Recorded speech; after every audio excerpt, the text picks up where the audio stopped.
નમસ્કાર દર્શક મિત્રો, જનરપન ન્યૂઝમાં આપનું સ્વાગત છે. હું છું આપણો મિત્ર કંચન પરમાર. આવો સાંભળીએ આજના મુખ્ય સમાચાર. ફાર્મ હાઉસ પર આધેડ પર ફાયરિંગ. ડભોઈની યુવતી પ્રેમી સાથે ભાગી ગઈ હતી. ડભોઈનો પરિવાર બહેનને શોધવા સાવલી પહોંચ્યો.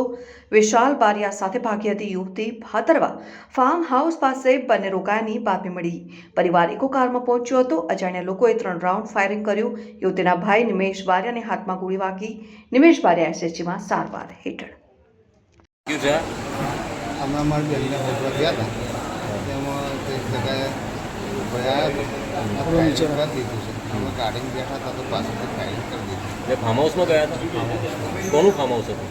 બહુ અમને ઓળખતા નથી એટલે બેનને કેમ શોધવા ગયા હતા? નીકળી જઈ હતી. અચ્છા, કોઈ જોડે ભાગી ગઈ હા, હતી? બધું બાકી કોની જોડે ભાગી ગઈ?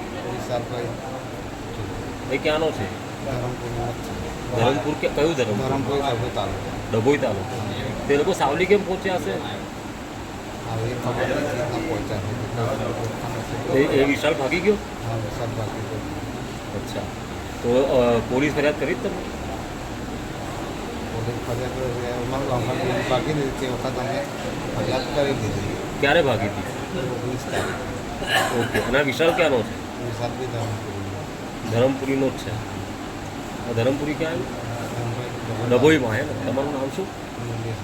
તમને હાથમાં વાગ્યું છે? ખભા એટલે ગોળી ઘૂસી ગઈ હતી કે પસાર થઈ ગઈ? પૂરી ખુશી હતી કે બાતા કશું નહીં થયું.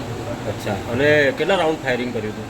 2 રાઉન્ડ ઉપર ફાયરિંગ કર્યા હતા અને જે વખત ગાડીમાં બેઠા ને તે વખત ફાયરિંગ તો કરી તમારા પર કેમ ફાયરિંગ કર્યું હશે? અમને પાછળ હતો ને તો તમે બાઇક પર ગયા? ના બાઇક નથી, અમારી એક ગાડી હતી. ગાડીનો પાછલો કાર તમે કેટલા લોકો હતા? અમને 6 જણ. ખાલી તમને જ વાત? અમે પાછળ બેઠા હતા ને એમને છેલ્લો હતો. તમારી શું માંગણી છે? હજુ સુધી એ ફાર્મ હાઉસ કોનું છે એ બી ખબર નથી પડતી. નથી.